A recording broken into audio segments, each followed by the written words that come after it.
రాజుగారు ఇంకొక కథ చెప్తూ వచ్చాడట. ఇక పూర్వము తుంగధ్వజుడు అనేటువంటి ఒక రాజు కూడా ఉండేవాడు. ఆ రాజుగారి లక్షణం కూడా విచిత్రమైనటువంటి లక్షణం అనేటువంటిది ఉండేది. ఎవరు కనబడ్డా వాళ్ళకి దానాలు ధర్మాలు చేస్తూ వెళ్ళడం అనేటువంటి రాజుగారి లక్షణం అట.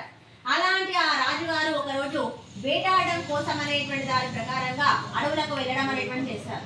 అలా అడవులకు వెళ్ళినప్పుడు అక్కడ కొంతమంది గొల్ల వాళ్ళు అక్కడ కూర్చొని ఈ స్వామివారిని పూజ చేసుకుంటూ ఉన్నారు. ఈ విషయాన్ని దూరం నుంచిగా ఆ రాజుగారు తిలకించడం అనేటువంటి చేశారు, చూశాడు.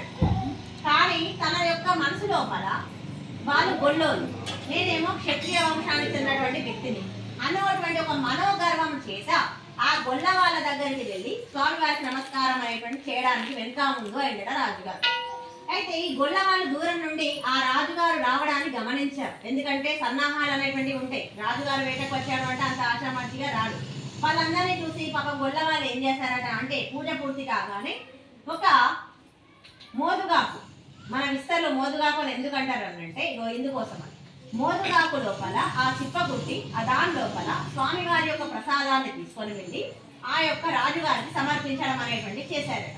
చేసినందుకు ఆ రాజుగారు దాని చేతో తీసుకున్నాడు. కానీ దాని కనీసం కండ్లకి కూడా అద్దుకోకుండా ఈ గొల్లవాళ్ళు ప్రసాదం ఇస్తే నేను ఎట్లా తినాలి అనేటువంటి ఒక ఆలోచనతోటి ఆ ప్రసాదాన్ని అక్కడనే పక్కకు పెట్టేసి ఆయన వెళ్ళిపోతాడు.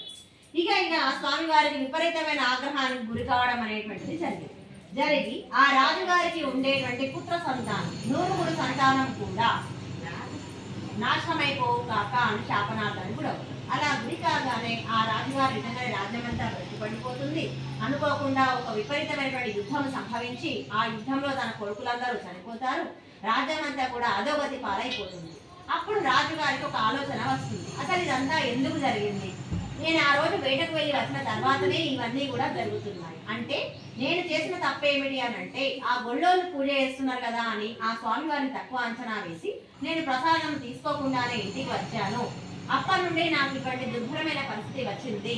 కాబట్టి ఈ సమస్య పరిష్కారం కూడా నాకు అక్కడే దొరుకుతుంది అని చెప్పి అనుకొని ఆ గొల్ల వాళ్ళ వీధికి వెళ్ళి ఆ గొల్ల వాళ్ళతో కలిసి విచారణ చేసుకొని అంటే మాట్లాడి నేను చేసిన తప్పు అది, మీరు నాతో పాటు కూర్చొని దయచేసి వ్రతం అనేటువంటి చెయ్యండి, అలా చేసినట్లయితే నాకు శుభం కలుగుతుంది అని చెప్పి ఆలోచిస్తూ ఆ గొల్ల వాళ్ళ దగ్గరికి వెళ్తారు.